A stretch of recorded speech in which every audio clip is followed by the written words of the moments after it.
This is Season 3, Episode 10 of Mastering the RPG, a tabletop RPG podcast all about upping your game. Doesn't matter if you're a game master or player, you'll find advice, ideas, and some strong opinions. Our episode tonight is dealing with unrealistic expectations in RPGs, or something Critical Role.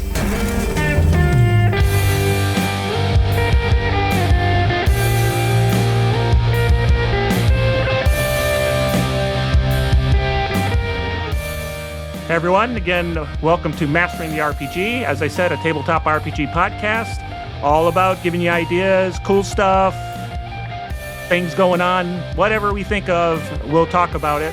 I'm Carl with my co-hosts Eric and James, and you'll find information about the show at masteringtherepg.com. And you can send us email or feedback or questions to gamemaster@masteringtherepg.com. That's all one word there. So we haven't gotten email lately, so I'll just put a quick pitch in. Send us some email. We'd love to have some. So anyway, it's good to be back on the mics with you guys. Good to see you. Hey, James. Hey, Eric. How you fellas doing there? James, how you doing? Going well, Carl. Going well. Very busy. We're back from kind of our summer break here in Australia. So games starting up this week in a major way. So restarted a campaign last week, but I've got 4 new games starting this week, so it's all very exciting. Session zeros all around, lots of character creation, lots of setting that expectation. So yeah, it's good fun. Good week. I love new campaigns. They're great. The kind of potential is there for all of them. So it's going to be good. It'll be a fun week. It's all new and fresh coat of paint and smells like it came out of the showroom, right? That's it. Well, very shiny. Get to write backstories and, think creatively about the journey ahead. Good fun. How about you, Eric? What's your week been like? I've been busy with a lot of IRL stuff and dealing with house things. I need a new roof, so that was fun with a couple leaks. No. But games have been slowly starting back up again, so that's cool. I think it was a long break this year for some reason.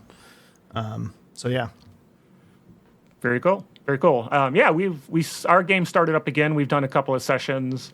It was slow to get the trigger pulled back up again on that.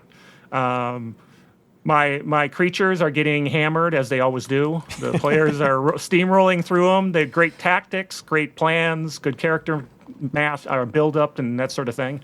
And I'm just about to finally publish the music video for my new Savage Worlds song, Savage Worlds Different Setting Every Day. That will be coming out on the YouTube channel soon. It's ready to go. I just haven't done the premiere button. It's gonna knock people's socks off if they like videos that have pictures of covers of books that look like they're neon tubes flashing. That's right. Little special effects going on. Yeah, exactly. So anyway, that's what I've been up to. So awesome. I'm glad you guys are doing well. It's good to see you again. So tonight we are going to go right into our main topic. Mastering the RPG with Carl, Eric, and James. Yeah. So the main topic tonight, like I mentioned, was unrealistic expectations in RPGs. Sometimes people like to call this, in some circles, the Mercer Effect. We won't go into... I don't think I'll call it the Mercer Effect. It's really just the fact that people come in with unrealistic expectations. They may have seen it on... They may have watched Critical Role. They may have seen Stranger Things, where they threw the dice across the room. They may have even gone to a convention and saw huge set pieces, right? So what are all the things that kind of go into defining these unrealistic expectations? Eric, what are some of the things that you find that people come to the table expecting, having unrealistic expectations? I keep saying the same word over and over again. Yeah, I mean, the Mercer Effect, I think, is important in some ways. I mean, I think it's a pretty broad brush, but like, while they're all professional actors, and that goes for the cast as well, right? I think part of it is just because how produced it is, and all the assets and all the support staff they have. And so, that part of it, specifically the, handmade maps and the intricacy of lore and all that, that overproducedness, right? Yeah, or going just like theater versus theater of mind, it's the overproducedness, I think, mainly. For me, the biggest ones that come out to me and I think definitely from a player's perspective, is backstory stuff. And I know we've talked about that a lot of, you should make your backstory, you should make hooks for the GM, but you should never expect them, at the very least, do not expect them to do all of your hooks. And especially if you're one of those people that writes huge backstories, right? And has a ton of hooks. You just cannot expect every game master especially, to go through your backstory and do every hook. It's just not going to happen. I think 90% of the time, whether or not to expect one of your things from your backstory, that's kind of your game master, and I think a lot of this conversation we'll talk about is as a game master, what you should do, to kind of belay these unrealistic expectations. But if you know that your game master likes hooks, right? Or you've brought that up, hey, do you like backstory hooks? I'll get into my backstory a lot, right? If that's something you like, then yeah, that's a good point to start at, because I've been in games where I know some game masters like you and James, you guys love mining backstories, and I have other games where I've written, not crazy backstories, but I put thought into it and hooks, and the game master never does it. So, I just stopped doing that because it's just not worth it for me, besides my own personal stuff and my own backstory. So to me, that's a huge one. There's a lot of others, but I think we should keep it rotating around, right? So I'll pass the ball. Yeah, go ahead, pass. James, where do you start on this topic? Yeah, it's a tricky one. I find it a little bit hard to answer. I've been playing role-playing games since I was 10, so I've been doing this for coming on to 40 years. So it's a bit tricky to discuss kind of unrealistic expectations and I guess this is more targeted towards people who are new to running a game. Not necessarily new to playing a game, but new to that kind of experience of how do I live up to what seems to be a very complicated skill set, what seems to be a lot of different things all jumbled together, and kind of setting the expectations so high that you'll be able to do everything right all the time, I think is kind of one of the big ones. So when we talk about Mercer Effect, Mercer, it's a full-time job. He's got a strong voice acting background. And as Eric said, there's a staff that help to contribute that. So in terms of if you're starting out running a game and you're really comparing to what you can see, it's setting that expectation about what is actually realistic to achieve for someone that's new to the hobby, someone that's new to the table, someone who's picking up the kind of games master mantle for the first time. The obvious one, I guess, which everyone goes to, is that kind of acting, that voice acting, that kind of coming up with the characters and being able to kind of personify that, whether that's through funny voices, and we've done episodes on how to kind of deal with voices before. But a lot of it is about that kind of, I'm able to take on the NPCs, create a complicated NPC motivation, and be able to act my way through it. Something that honestly is very complicated skill, takes a lot of practice to do. Improvisation drama is not something that you can just kind of pick up. And so I feel that that's a big one for most people that's starting the hobby, kind of getting daunted by not feeling that they've got that acting ability to be able to pull out acting and voices. And as we've discussed in previous episodes, the acting and the voices aren't necessary to run a game. It's a great to have, but you can certainly get away with doing it in other ways. So in my mind, that acting and voices often has the highest level of unrealistic expectation about what a new storyteller can achieve. Can I just jump in real quick, because you brought up an interesting point. And one thing when because I did voice acting when I was a kid, and I've done voice acting stuff since then before I had problems with my throat. But one of the things they teach you is that doing voices does not, voice acting is not just voices, right? It's acting. So I think people also conflate those two a lot. And I even did at the beginning of this. I was like, put them in the same line, but they really are separate, because somebody can do voices and somebody can act, and those are not necessarily the same, or somebody can do both. So I think even if you have a game master who does crazy voices, they might not be able to do improv, like you said, James, or vice versa. So I think that's another thing to kind of separate those for sure. And I think one of the things I'll throw in there is those mechanics and the pieces. There's also the way people build and run, the way you actually run the adventures. One of the things that, and people can hate me for it, but one of the reasons I can't watch Critical Role is he takes away a lot of the player agency. The times I've watched it, it's like it's a production. We're trying to do something, and we got to get to a place. And one time I watched, they were on a road, and there was a swamp or something, and he said, "So you guys go to the swamp." And when you're in the swamp, you see this thing, and you go to this thing, and then suddenly now there's a battle, and here comes the set piece. And I go, wait. At no point did these guys ever say they were actually going to the swamp. Why would they have gone to the swamp? I didn't understand. It made no sense to me. I missed an episode somewhere that explained this to me. But I think that's another thing where players coming in may expect the game master to have like the coolest story that ever was and just lay it out in front of them, and they fail to realize it's a collaborative. Their part of the quote unquote acting and things is bringing substance to the narrative, right? They're helping build a story. They're not watching a production from the game master that he's not putting on a play for you, and you have to be actively engaged as a player, and you can't sit back and wait for this to be told to you. That's one of the things I think I've also seen in some new players. They sit back waiting for things to happen, not realizing that they are part of what's going on. So what other areas? There's kind of rules, expectations around that. What do you think about that? Those are two. There's a couple traps that I thought of too that I think often do come up, but not really as overt. And one of those is like, and this goes both ways, but like house rules or specific setting rules.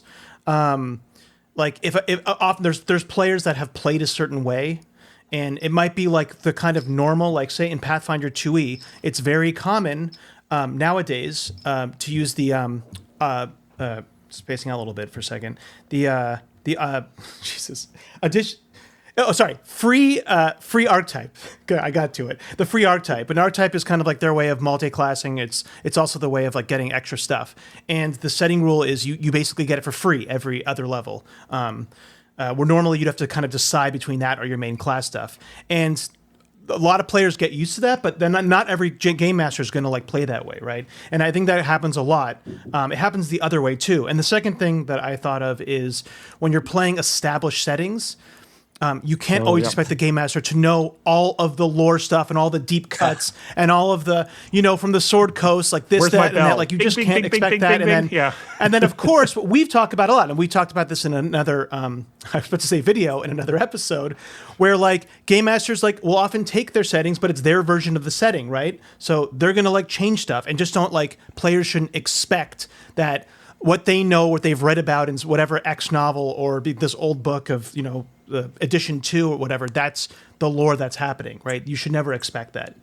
So that's another big one that I've seen come up. I think you don't want to underestimate that one, because I think we came from the angle of like newer players having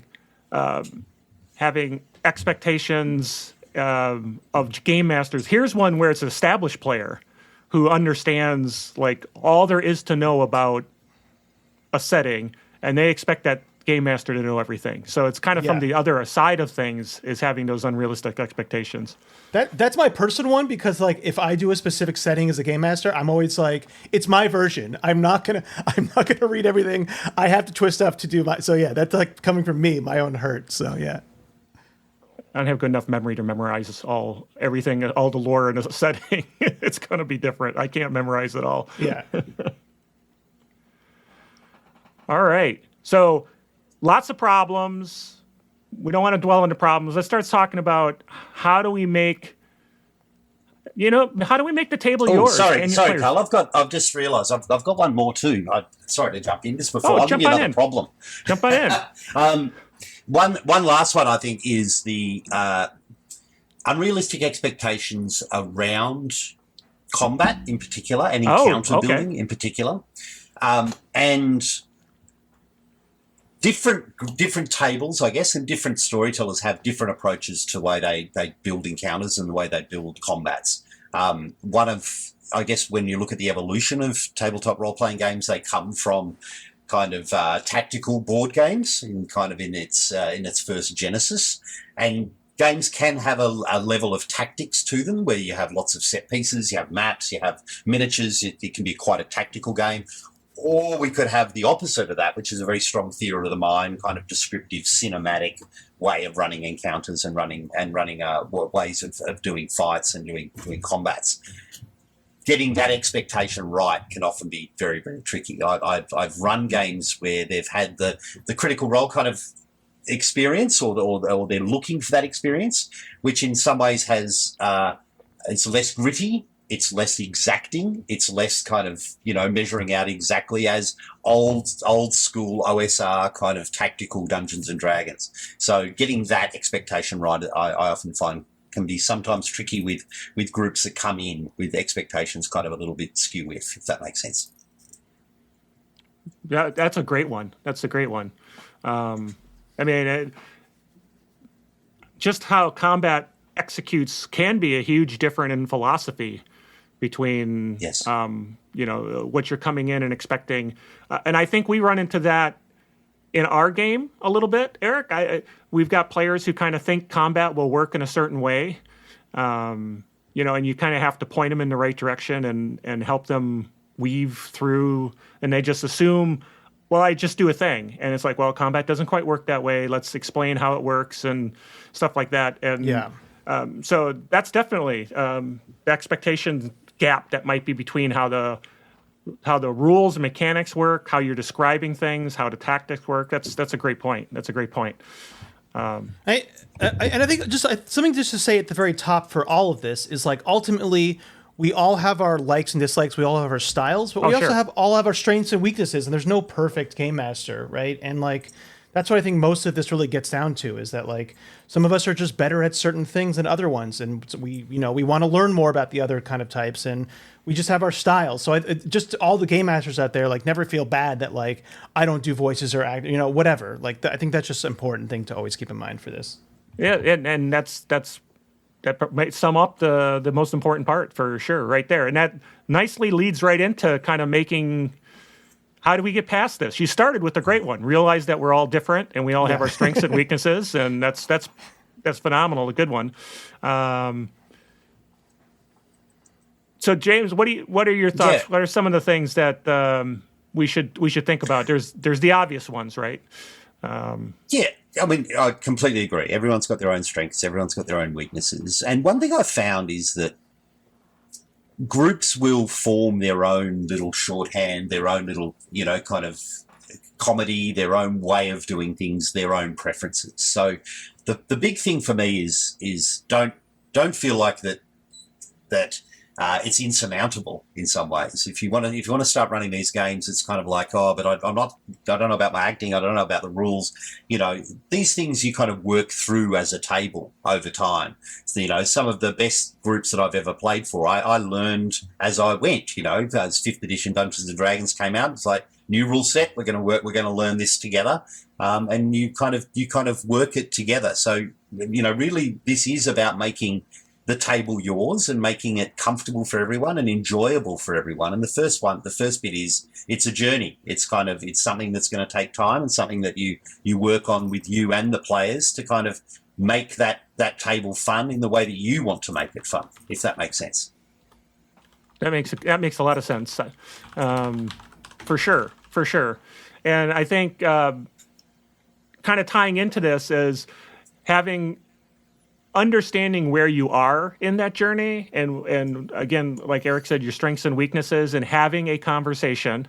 Now, we've talked in many episodes, I think we've used the term adult conversation. Have that adult conversation.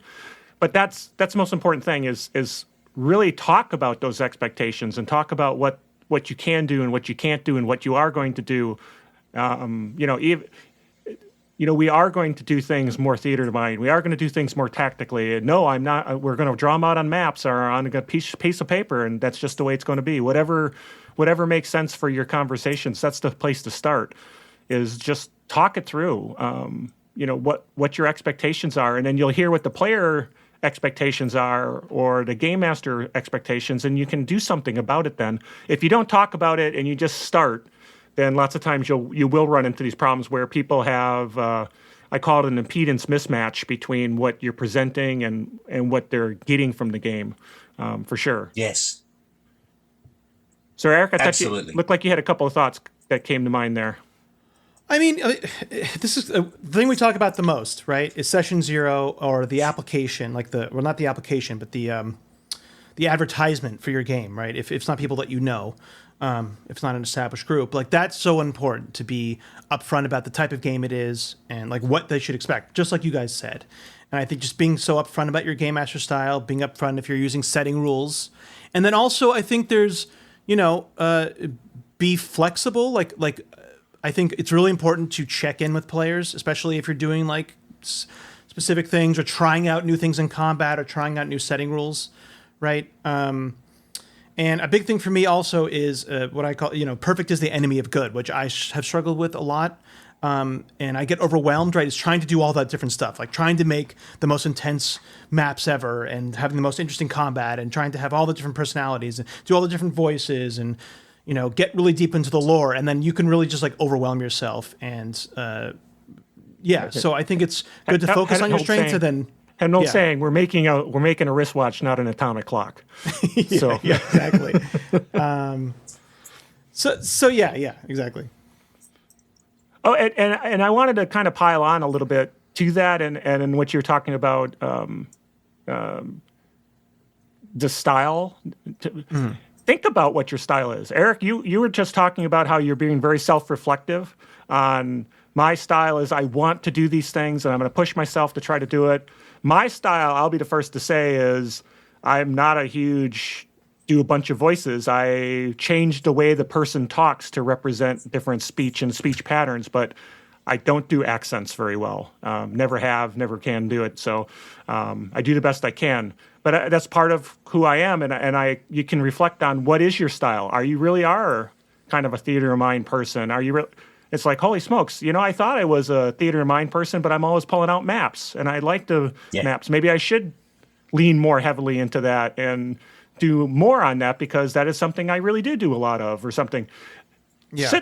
Check in with yourself and say, what is it that makes me, and coming from the game master perspective, from a player's perspective, the same thing. Are you a player who loves to do certain things in a certain way and loves big complicated backstories? And, how does that tie into the groups that you've been playing with? Just think about it a little bit and just reflect on yourself before you get in deep with expectations of yourself. Know what you can and can't do well. And of course you want to grow, but understand what you can and cannot do well to start with.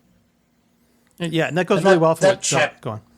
And that chat with players is critical. You might find that the silly voice acting doesn't matter to your players. It's not something that's high on their priority list, and therefore something you just literally don't have to worry about. I kind of check in with my players, doing the stars and kind of what people have enjoyed, and you can alter kind of your play style based on the players, and it does mean that you need to do less work in some areas and more work in others just to kind of make it. I mean, I've had groups that have said, we don't need all this lore, we just don't need it, and so you can kind of take that off the agenda and kind of run with different things for each different group once that expectation is set for the everyone around the table.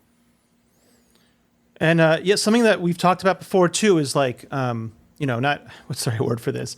Use your players, right? Like to fill in those gaps. So, and like James, you were saying how like, you have your strengths, but you learn as you go, right? And that's totally true. And that's like the perfect way to do it. And when you want to start getting into different things or you have a weakness, then like ask your players, like I am not good. Like personally me as Eric, like I, have a big problem with my ADHD.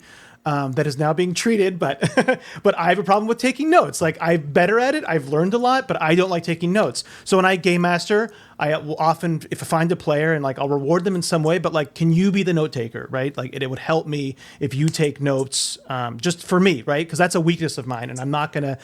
If it's all on me, I'm not going to be the best at like taking all those notes and recalling all the things all the time, right? So yeah, I will ask a player to do that, or you can ask a player to handle like finding maybe different combat maps, or there's just a lot of things that you can do with that. So I think that's a good resource, and you should use that. And again, when you're being honest with people, they appreciate it, and that will kind of when people don't talk about things, right? And this goes with every single relationship, and ultimately between the game master and players, it's a form of relationship. Communication is key, and you might have players that are getting frustrated and getting, more than they need to be, right? Because their expectations are not being met, and maybe you think you're doing something in a certain way that's not the rubbing people off in the wrong way or whatever, vice versa. So I think if you're upfront about that stuff and asking for help and being honest, then they'll also open up the same way. And then those kind of frustrations will go down, because like even well done games, even games where you have your friends, little frustrations can come up, right? That's just normal, right? We all get frustrated with our friends or our family at different times. Again, communication is just so key here. And yeah. Okay. All right. Absolutely. And if you're talking about players stepping up, doing roles, doing things, they're often, I've found in games that, role-playing wise, acting, that kind of stuff, players are often far more into it than I am.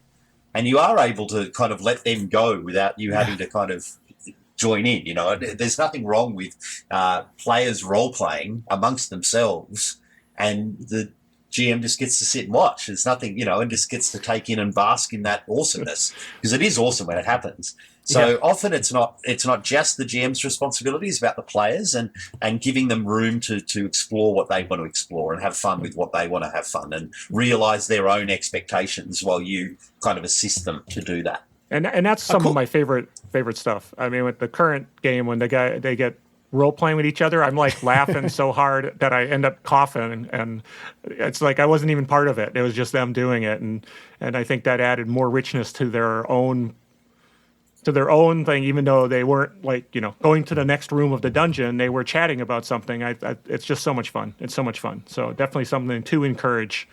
For sure. That's almost like setting an expectation. No, just encourage. It's not an expectation. It's just an encouragement. Yeah, so sometimes it is like about the game master. It is giving up some of that perceived control, to allow players to do those things. Another cool thing I've seen, like on James, what you were just talking about, if you have a player who is really good at doing voices or acting or whatever, and sometimes you could have them play NPCs, like when it's appropriate. Like if there's a scene with somebody else somewhere, like have them play an NPC or talk ahead of time. Hey, would you mind playing this NPC? Like this is kind of what you need to be talking about, basically. But let them go crazy with it, as long as they kind of know the basis of the scene you're trying to get to. But that's I've seen that happen, and it's really fun. So again, filling in those holes, right? Using the resources that you have. Great example is I play in a game once a month, and our dungeon master is outstanding. Great theatre of the mind, fantastic character actor, really wonderful descriptions. But he runs a game for players who are all into miniatures, all into terrain, all into maps, all into combats, all into that kind of stuff, and So what do? We build him the stuff. We just say, look, We're into that. You're not into that. Here's all the terrain. Here's all the minis. Here's everything else that you might need. You pick and run it, because he knows that we love that stuff, but he just doesn't have the time or inclination to do it. So, players can step in and fill a whole heap of different roles here to kind of to meet their expectation with their own actions. All right, taking notes about players helping me find maps, because I hate finding maps. All right, excellent. And I took a note on that, so I'm not bad at taking notes. So no, you are good at taking notes. That's for sure. You'd be surprised at how little notes I actually. It's like bullet points. So I have really tried to take notes in my latest campaign playing. I just am terrible at it. I just get too caught up into the excitement of it all and just forget to write anything down. Well, I tried to start using Sly Flourish's prep situation, which includes kind of taking notes after and having secrets and stuff like that. And I find I use it half the time, and then the other half it's like the ideas just end up being bulleted lists like they always were in the past. So, so I don't have the greatest expectations for me in that situation. I really, really wanted to double down on taking advantage of that and really using it. So, by the way, he has a great podcast where he goes through some of his prep for some of his games. So if you want to learn his style with secrets and clues and stuff like that, he has a podcast or a podcast and a YouTube channel you can check that out on. So, all right. What next? Anything else? Kind of in GM focus, should we flip it around and talk a little bit about the player side of things? What do you guys think? Absolutely. I mean, players have their expectations about things that they're going into, and I cannot recommend more communicating those expectations straight away. You know, you're joining a game.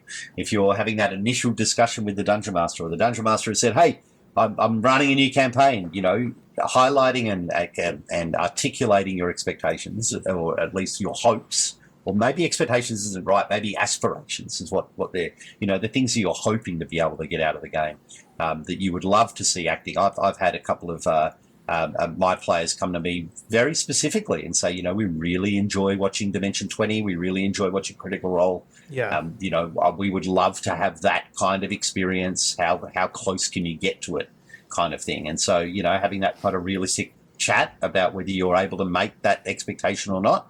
And I'm very happy to come back and say, look, you know, I can do my best. I'm not as good a voice actor, so you'll have to forgive me if all my halflings sound German. But apart from that, you know, that setting that expectation right for the players. But coming in, kind of being articulate about what you're hoping for is great. Now, having said that, most games you form with friends, and most games you form with you know, it could be a games master that hasn't got much experience.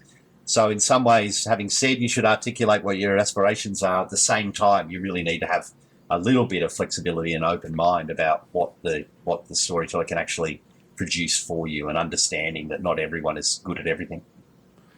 Yeah, and I think that goes to coming in with your eyes open to accepting other possibilities, right?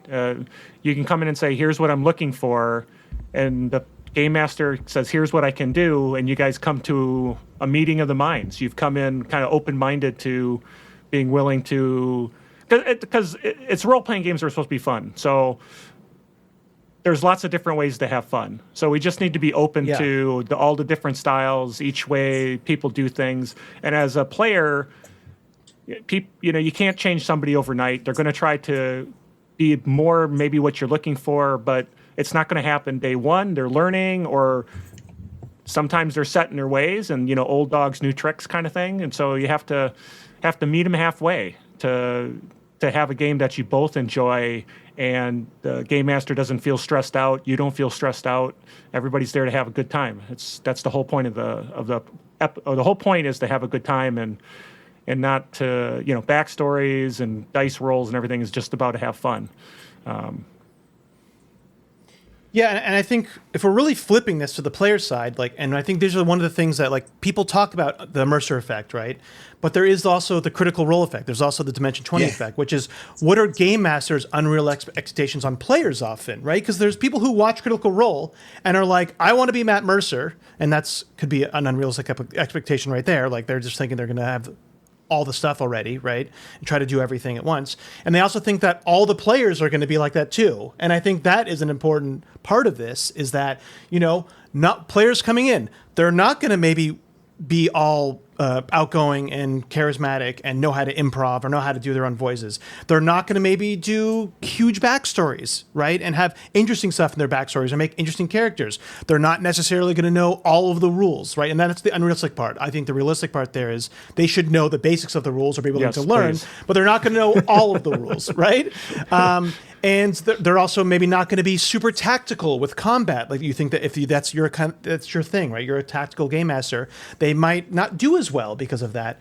And also a big one here is they're not always going to buy into everything the game master's cooking, right? I mean, putting out there. I mean, that's a huge one. You're going to put out hooks as a game master, and players are not always going to go for it, or players are not always going to care about the same things that you care about. So I really think this is a truly, you know, both sides of the street. Absolutely. Because game masters can get really upset because I did this game in my certain way, and the players are just not going for it, or they're not doing what I want them to do, and then they're like, okay, I don't like this thing, I don't like game mastering, or I don't like doing this game, and they cancel it. So I think it is really important as a game master to also think about, you know, what are your unrealistic expectations of players, because there are some, right? And there's realistic ones, which I think we'll talk about, but that's really important for sure. Yeah, I think that definitely hits a good in the head. The game masters themselves have expectations that are always, for some game masters, are like very heavy duty. They're expecting players to be experts in everything, and, you know, always taking the hook. going down the right path, making the right call, being That's a big smart one. about everything. The combat is like so hard, but if you would have understood to set up a trap and lure them into it, all things would have been fine, but you guys were too dumb to do that. So therefore, Or the one thing, if you had found this like one button or something and pressed that, then you would have been able to get in. But because for sure. Yeah. So definitely true there. So, James, were you going to throw in something there? Oh no, this couldn't agree more. And I have one expectation, and it's I don't think it's too much. It's like, can you just remember the backstory you actually wrote? That would be nice. Oh, so that's yeah. my own. That is the realistic expectation of players. Yeah, we'll get more into those for sure. What I was trying to say is the more extreme It example. happened to me 2 weeks ago. I said, and in the Really? dark, you recognize your mentor, and it's like, who? Who? I don't even know who you're talking about. You wrote it. God. I've only done that with names where I've said, and you see Vincent Saragon, and they go, "Who's that?" That's the dude you said that has been tracking you down since you were a child, looking for you after they destroy your village. Oh yeah, You swore a blood oath. Yeah. Oh, that You guy. tattooed his face on your arm so you wouldn't forget. You said that in the backstory. But some of the things I think players can alleviate part of this is, of course, number one, open mind, right? Like players, just understand nobody's perfect, and every game master is going to do things their own different way, and communicating. And another one, big one for me here is easy to parse backstories. I think we've talked about this a lot, and when it goes to the unrealistic expectation of knowing all your hooks and knowing all your backstory, like we were just talking about, if you do a super convoluted, complicated 4-page thing with, bad punctuation, your game master is just not going to be able to know most of that stuff, and you shouldn't expect them to. So, I don't know. Would you guys have any other tips for players to kind of make it easier on game masters for fulfilling those expectations? You come in. I think it's a reasonable expectation that you come in prepared. Be prepared with, understand what you want. Understand where you're going, understand, when there's time to level up, you've leveled up, you understand, like you said, your backstory, you understand your backstory so that when it's being used, you understand that, the basics of the rules. No one's expecting anybody to be an expert. At least I am not as a game master, but I do expect, I can't do everything, right? It can't be all on your shoulders. So you do have to, come in at least, I'll say competent enough to play the game, I suppose. So that's my one wish for sure. I often don't have the luxury of competent players, but for me, it's offering to help in a lot of ways, or offering to to do stuff. I've had a couple of players that have been outstanding in their understanding of game rules, and I've kind of let them be that guy. It's kind of like, sure, Yep. if you want to, you want to be the rules keeper, then that's cool. By all means. And their expectation of how by the book we're going to run it is set at very high.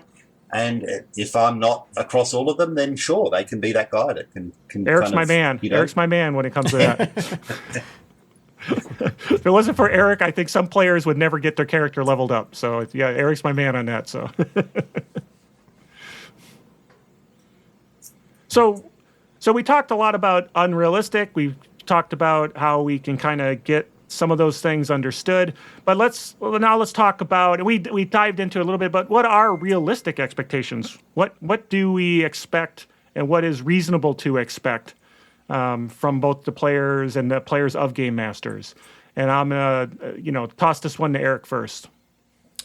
And I'm going to some more specific ones. I think some people will talk about the more general ones, but one big thing I think you should expect is that if you are a game master who is playing with setting rules or trying out weird things, again, check in with your PCs. That should be just normal. Like, hey, are you guys liking? Is this working?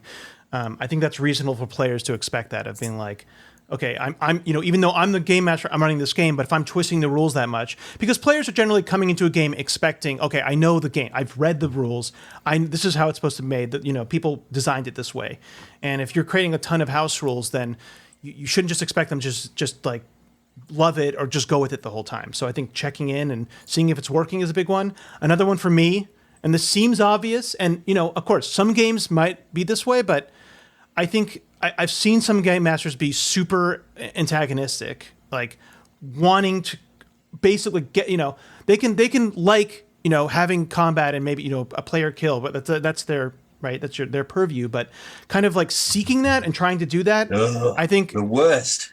it's bad. And I think players coming in, that's a reasonable expectation that the game master is just not going to be so antagonistic against them. I mean, it's like, some games are different, right? Where it's like a grim, dark world or whatever that the game doesn't show. But generally, it's like the players are kind of the stars of the show, right? Even if it's a dark world, the players are going to be the stars. They're the heroes. And while they're not always the most powerful people around, there is game masters that I think...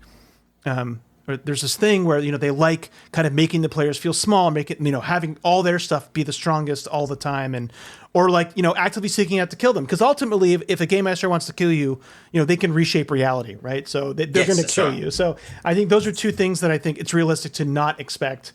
If you want to play that, be that kind of against game, you, I've got a thing on my shelf called Paranoia. Then you can play that game with your players that's right. if that's what you're looking for. So yeah. I think the main realistic expectation is, and this is where I set my bar for every game. Yeah. Did everyone have fun? At the end of the day, whether you got the rules right, whether you had the most engrossing tactical combat, whether you got the voices right, it really comes down to, as a hobby, whether the people around your table had a good time or not. And if you can set the expectation of, that's what I'm aiming for, I just want everyone to have a good time. And as a player, if you're coming in aiming for everyone having a good time, as a games master, everyone having a good time, if that's where you can set your expectation, then it's very difficult to be kind of disappointed in a lot of ways, because if everyone's jointly trying to just have a really great experience, then that's fine. And for me, I think a realistic expectation is for the flaws to be there, for people not to get it right all the time, for the games master to make mistakes, the games master not get it 100%, but to enjoy what you do as you go. I've been doing this for a very, very, very long time, and every single session I will say, "Oops, sorry, I missed something here. Just give me a moment. Oh, no, that isn't exactly. Oh, actually, give me a second. I'm not quite got this voice right," and then I'll muck around with it. But people will laugh at my attempt, and everyone's having a good time. So it's about having fun and just not getting it right, and understanding that people aren't going to get it right the whole time. And I think that's another good thing about it's a home game versus a production. So breaking immersion, breaking character, to talk about things, and to, I've listened to a few podcasts here and there where breaking immersion is like a cardinal sin, or breaking character is a cardinal sin. You should never do it. And it's I think that's an unreasonable expectation. Sometimes you just got to stop and say, I screwed this up. I got to look something up. We got to take a 10-second because I got the voice wrong, like James, like you said. It's okay. You're not going to be in character all the time.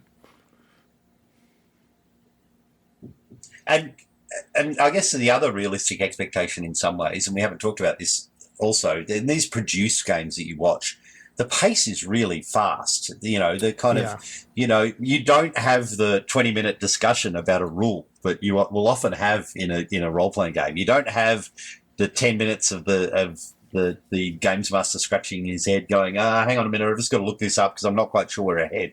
So having that expectation that everything runs at that speed is also not overly realistic. So being realistic that you'll have these interruptions, that the game will be generally slower than what you see on a fast-produced, well-managed with literally producers, then that's fair for a realistic one as well. Recently, I had a scene where the players spent a lot of time trying to tell me they're not going to eat the food, which was just food, and we just kept talking about the so food. Classic. It was so funny, but that was what made it fun. It wasn't like produced. It wasn't part of the story in that regard. It wasn't a huge plot point. It was just fun to have a discussion about whether the food on the table is edible or not. So it was fun. So. Another strange one, I think, is, ultimately, I think it comes down to like respect or mutual respect, but especially for players versus game masters, like, I think it's reasonable to expect that like players, while the game master has agency over most of the world, like you said at the front, Carl, like players should have agency over their characters. And that's not just in decisions. there's a couple of things, and we've talked about this in other games. I think episodes. James, you brought it up before about like in Call of Cthulhu, like there's like sacred spaces, right?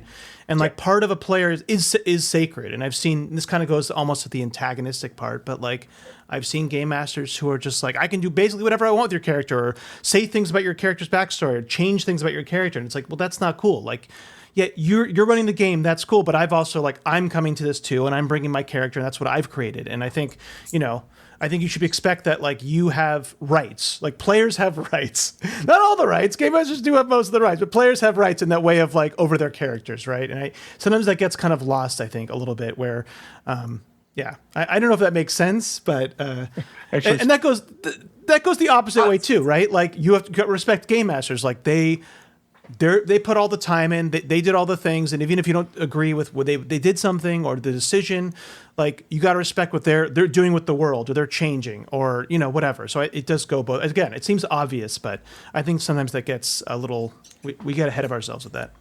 I think it's a realistic expectation for players to have control over their own characters. I think that's realistic. It doesn't always happen though. Yeah. Well, and people fall into that trap. And telling people what their characters are doing, and it's because they're trying to potentially move the story along or make sure this plot point gets hit. So it rolls all the way back up to unrealistic expectations, and a great way to avoid them is to keep that player agency going. So any other final thoughts that you guys have? I think for me, it's always been fortunate that I've only had a few players come in, and it's mostly been at conventions who have come in and had like crazy expectations that they're going to come into this game and it's going to be just some kind of overproduced thing. And it's like, do you see the table, dude? Do you see a set piece? There's no set piece. It's not that game that you're coming into. But I've been fortunate that the players that I've played with generally they recognize that we're all human, and that we're not going to get it right, and it's about having fun, and that we're partnering on this scenario game, whatever. So I've been really fortunate, and I hope everybody does have that ability to have that with their group going forward. I guess one last comment from me is, once you've identified where perhaps your weaknesses are, there's a whole backlog of episodes of Mastering the RPG that you can improve your game so that you can set your expectation where it, perhaps a little higher than you might once have. There you go. Shameless plug. I'm tearing up. James, I'm tearing up. I'm loving it. So, Eric, you got anything? When we're talking about all these, first thing at the first, ultimately it's like, just as a player, and this is something that I've struggled, not been perfect on too, but like every game master is going to be different. And that's not just in how they play, but again, their strengths and weaknesses. And it's really just important to keep that in mind. And I've definitely had, as a player, maybe unrealistic expectations going into new games or whatever it is, because, okay, I've played with, two excellent game masters that are right in the chat here, and you just can't expect everybody to be Carl and James. So, and that can like really let you down, right? So I think it's really important just to really come into new games with an open mind, and that goes to game masters too. Like every player, you have these excellent group of players. Like just don't expect every player to be the same. Yeah. All right. With that, I will say thank you guys, and thanks everyone for tuning in. I hope you got something out of it. Remember to drop by masteringtherepg.com to learn about us and our projects and what we're working on, and to contact us and support us. Please email gamemaster@masteringtherepg.com if you have questions, need advice, feedback. We'd love to get something asking us to adjudicate some differences of opinion in your group, because we love to give our own opinions. And then, of course, we're on the social medias. If you keep an eye out, you'll see us there too. If you like the show, hey, please help with a positive review wherever you get your fine podcasts, wherever that might be. And then once again, I'm here with, I'm Carl with Eric and James. Say goodbye, guys. Goodbye, guys. Happy gaming.